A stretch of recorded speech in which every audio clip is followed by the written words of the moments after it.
पिछला कुछ अगर टाइम देखें, स्पेशली हमारा इंडिया का टेस्ट क्रिकेट का जो भी टाइम है, यहाँ पे टेस्ट मैचेस हो रहे हैं, टेस्ट क्रिकेट की हम बात करने वाले हैं। तो पिछले कुछ साल देखोगे इंडियन क्रिकेट क्यों अच्छा कर रहा है टेस्ट मैचेस में स्पेशली, क्योंकि हमारे पास वो फास्ट बॉलर्स हैं जो 20 विकेट ले सकते हैं, वो स्पिनर्स हैं होम कंडीशन में या बाहर जाके भी जो 20 विकेट ले सकते हैं, उसमें हेल्प कर सकते हैं, एक दूसरे के साथ पार्टनरशिप में वो गेंदबाजी करते हैं। और बेंच स्ट्रेंथ भी हमारे पास, स्पिनर्स की बात की जाए तो वो तो बहुत अच्छी है ही। फास्ट बॉलिंग में हमारे पास भी 2-3 ऑप्शन रहते हैं हमेशा से ही। सो उस वजह से चाहे हम घर पे हो, चाहे हम घर से बाहर खेल रहे हो, हमेशा से ही हमारी परफॉर्मेंसेस पिछले कुछ सालों से अच्छी रही है, just because of our fast bowlers. Let down किसी ने किया है पिछले कुछ टाइम में, तो वो हमारे बैटर्स हैं।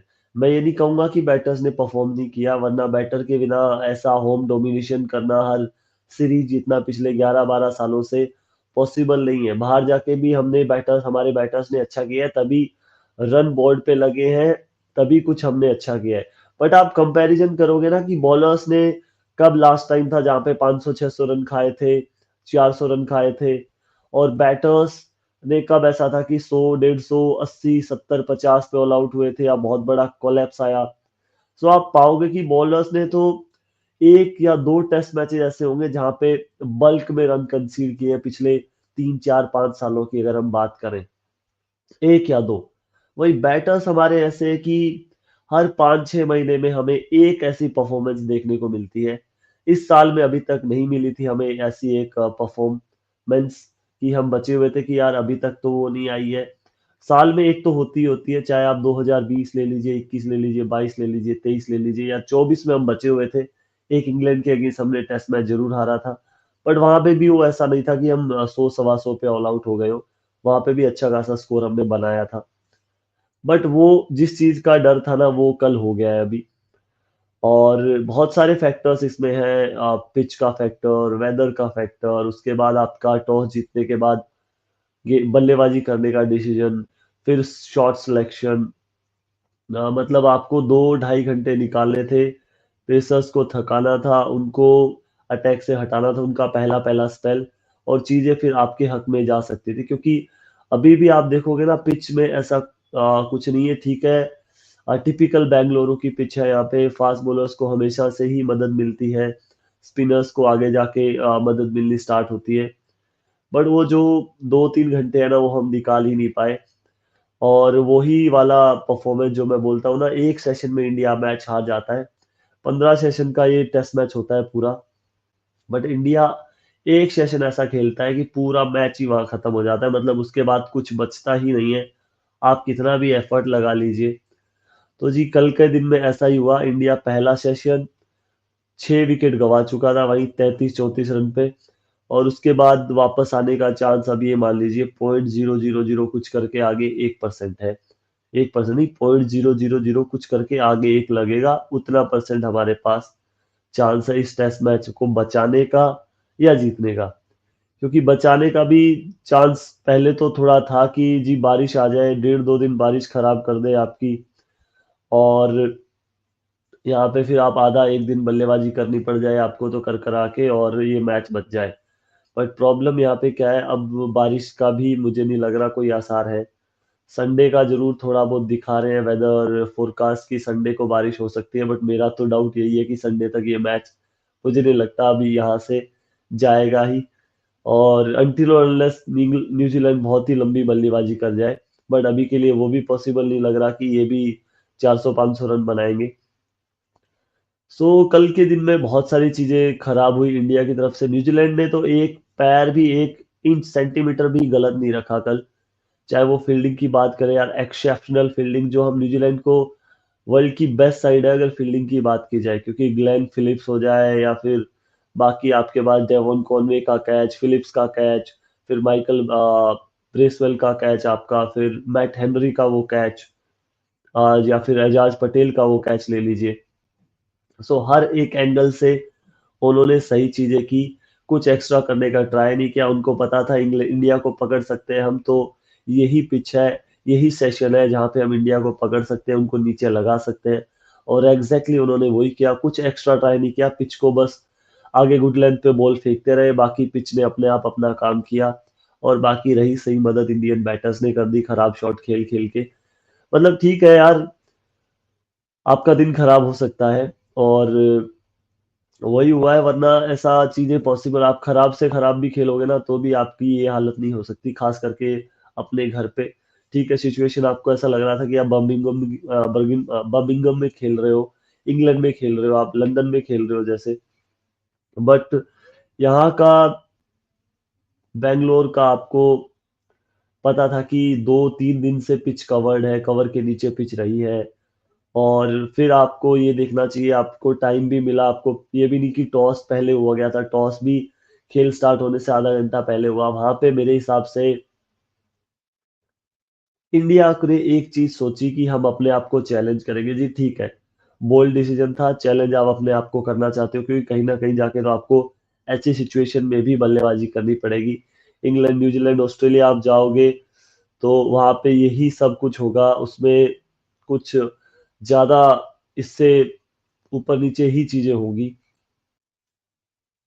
तो चैलेंज तो आपने सही कर लिया अपने आप को, लेकिन एक चीज़ आपने नहीं देखी कि न्यूज़ीलैंड इस कंडीशन के अलावा कहीं पे भी इंडिया को नहीं हरा सकता। अगर ऐसा होता तो पिछले 36 साल हो गए वो आज तक इंडिया में आके टेस्ट सीरीज़ जीतने की तो बात छोड़ो, वो टेस्ट मैच नहीं जीत पाए हैं पिछले इन 35-36 सालों में। सो वो उसका रीज़न एक ही है कि वो इन कंडीशन के अलावा वो टीम नहीं है जो कि आपको तंग कर पाएगी। ये जो एक आपने कंडीशन दे दी ना इनको, कल सिचुएशन मिल गई जो उसके अलावा इनके पास और नहीं है कि यहाँ पे, क्योंकि स्पिनर्स इनके पास वर्ल्ड क्लास नहीं है, ठीक है? इनके पास लिमिटेड ओवर्स क्रिकेट में अच्छे स्पिनर्स हैं।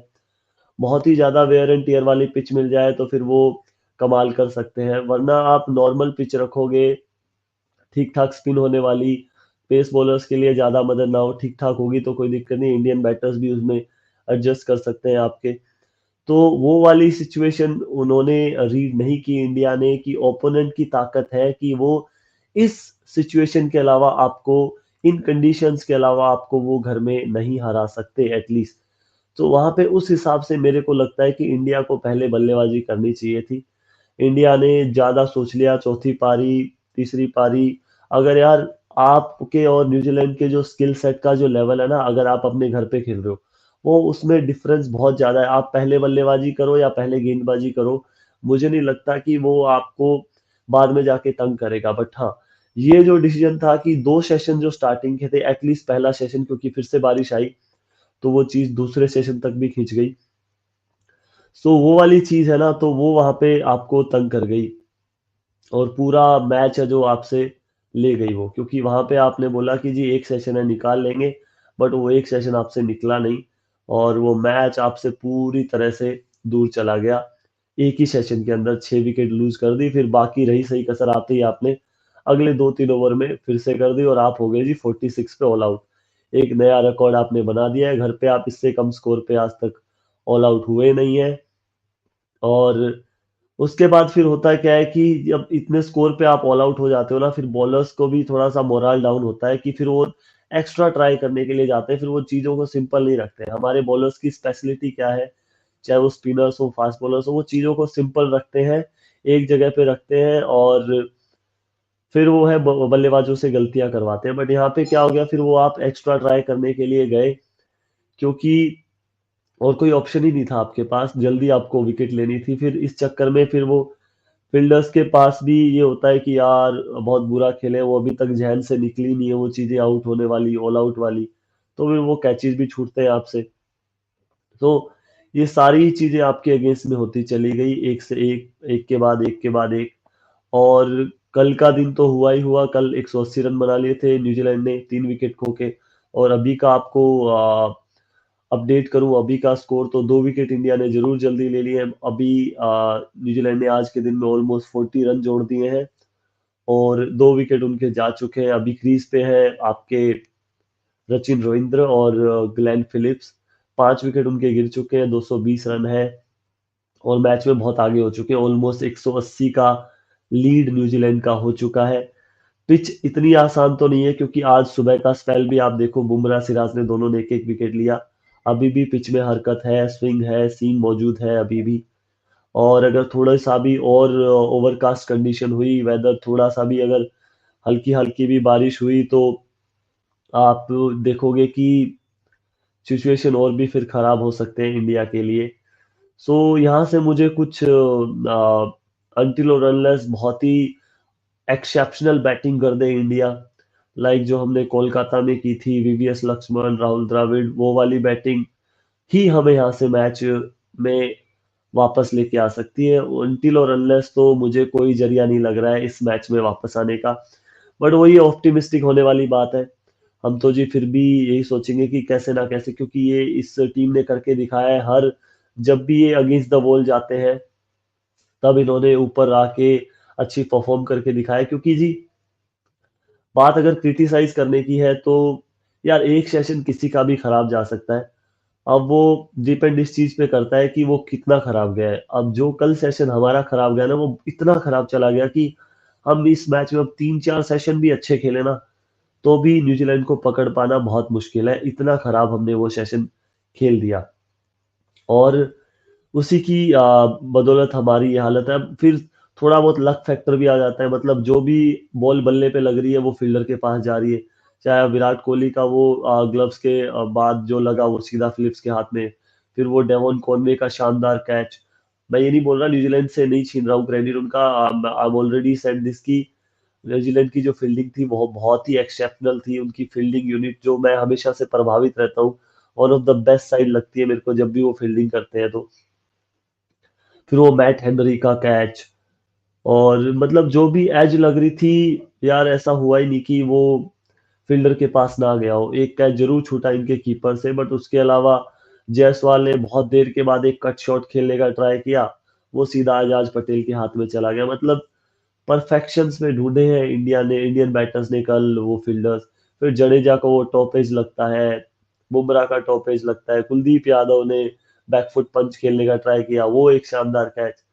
मतलब न्यूजीलैंड की तारीफ तो बनती है, बट थोड़ा सा लक फैक्टर भी आपको आ जाता है कि अजी।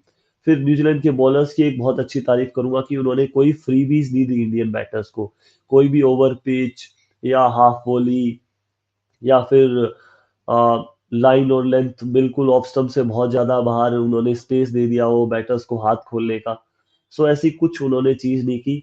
सो उससे भी परेशानियां हुई, क्योंकि शैकल्स ब्रेक कर ही नहीं पाए इंडियन बैटर्स, जिस वजह से उनको लगातार ये प्रॉब्लम होती चली गई कि वो फिर ऑप्शन नहीं ढूंढ पाए रन्स बनाने के। और फिर एक ना एक तो बॉल, क्योंकि पिच बहुत ज्यादा हरकत पिच में हो रही थी, एक बॉल पे तो आपका नाम लिखा ही हुआ था।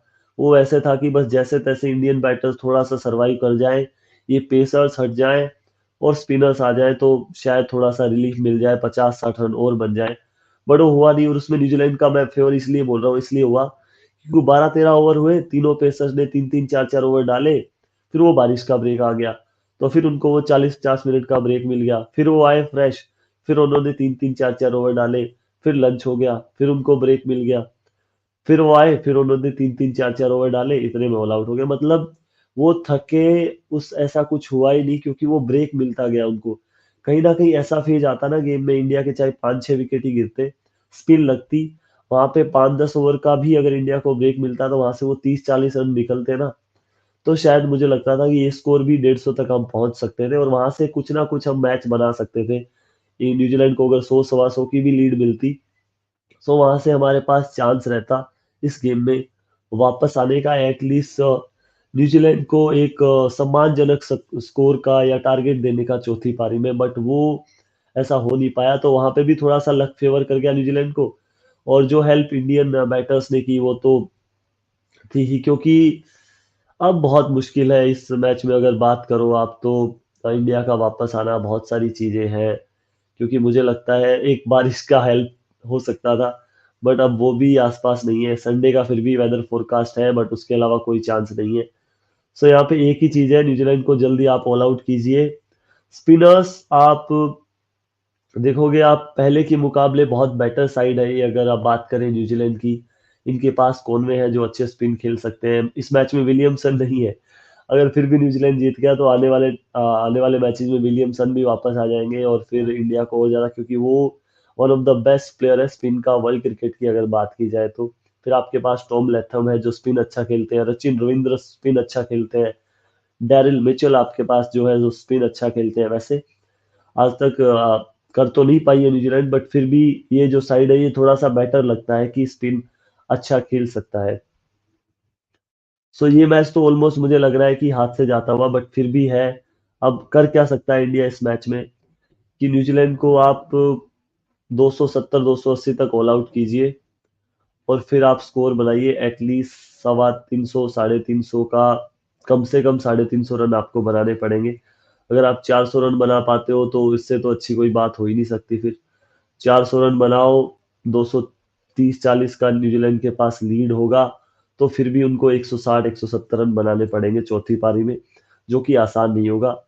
और खास करके इंडिया 44 रन पे पहली पारी में ऑल आउट हुआ है, फिर आपने अच्छी बल्लेबाजी भी कर ली, उसके बावजूद आपको पौने 200 150 का टारगेट मिल जाता है चौथी पारी में। सो वो किसी भी एंगल से आसान नहीं होगा न्यूजीलैंड के लिए। सो यही है अभी इस मैच की पॉसिबिलिटी। अब तक जो हो गया उसको आप बदल तो नहीं सकते हो, क्योंकि खराब खेला है हमने, बट बॉलर से उम्मीदें हैं कि हमें इस मैच में वापस लेके आए, जो कि बहुत बार क्या हर बार ही करते हैं वो। और इस मैच में हमें वापस लेके आए, फिर बैटर्स जो है वो थोड़ा सा एक्सेप्शनल, जो मुझे नहीं लगता कि इंडियन बैटर्स आजकल करते हैं वो बैटिंग यार, कि हम भूल गए, वो आर्ट ही भूल गए 500-600 रन बनाने की। ठीक है, उस तरह की पिचेस भी नहीं होती आजकल, हम खेलते भी नहीं है फ्लैट पिचेस पे ज्यादा, but still we expect from our batters कि घर पे एटलीस्ट सरवाइव कर सकते हैं वो। और इतनी भी बुरी नहीं है, स्पिन बहुत ज्यादा नहीं हो रही है विकेट पे। पेसर्स के लिए थोड़ी बहुत मदद है, अगर एक एक दो दो स्पेल उनके निकाल देते हैं, एक दो अच्छी पार्टनरशिप भी होती है आपकी 100 रन की, 80 रन की, एक बार सेट हो जाओ तो आप लंबा अगर खेलो, तो मुझे लगता है कि इंडिया के पास चांस है इस मैच में कुछ ना कुछ करने का। एक है कि बस पारी से आप मत हारो इस टेस्ट मैच को, वो थोड़ा सा और ज्यादा बुरा होगा आगे चल के, क्या पता वो आपको न्यूजीलैंड की टीम को मोराल बूस्टर भी दे सकता है। क्योंकि मुझे नहीं लगता आने वाले टेस्ट मैचेस में न्यूजीलैंड अगर तंग करेगा हमें, क्योंकि यही एक ऐसी तरह की कंडीशन थी जहां पे न्यूजीलैंड हमें तंग कर सकता था। बट ठीक है, आप टेस्ट मैच हार जाओगे तो फिर ये हो सकता है कि यार 2 टेस्ट मैचेस हैं, उसमें पता नहीं क्या फिर एक दो सेशन ऐसे हो जाए जो हमारे हक में ना जाए, या एक आधे मैच में रैंक टर्नर जो हो सकता है मिले बाकी दोनों टेस्ट मैचेस में, उसमें से किसी एक मैच में हमारे बैटर्स खराब कर जाएं, इनके स्पिनर्स अच्छा कर जाएं, तो कुछ भी हो सकता है। तो ट्राई इंडिया को अभी भी करना चाहिए इस टेस्ट मैच में बने रहने का, एटलीस्ट ये मैच उनका ट्राई होना चाहिए कि आप 5वें दिन तक लेके जाओ, क्या पता वहां से कुछ भी फेवर हो जाए या आप अच्छा कर जाओ, बैटर्स कोई चल जाए, बड़ी पारी आ जाए किसी की तरफ से। So anything can happen in cricket, ये तो हम सबको पता ही है। But let's hope for the best कि यहाँ से कुछ मिराकल करें हम, और हमारी टीम कुछ अच्छा करे ताकि वापस आ पाए।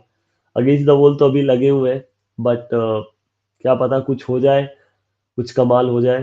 तो बात करेंगे फिर दिन का खेल खत्म होगा जब, इस टेस्ट मैच का आज का। अभी के लिए ठीक ठाक ही चल रही है बॉलिंग हमारी, उम्मीद तो यही है कि हम न्यूजीलैंड को 300 से नीचे रोक लेंगे। सो देखते हैं। दूसरी तरफ पाकिस्तान इंग्लैंड का मैच, वो भी आ, बिल्कुल एज पे आ गया और पाकिस्तान थोड़ा सा ऊपर चल रहा है उस टेस्ट मैच में भी। तो उसके बारे में भी बात करेंगे हम नेक्स्ट वीडियो में जब भी वो मैच खत्म होगा। सो अभी के लिए इतना ही है। Tata bye bye, see you, thanks a lot.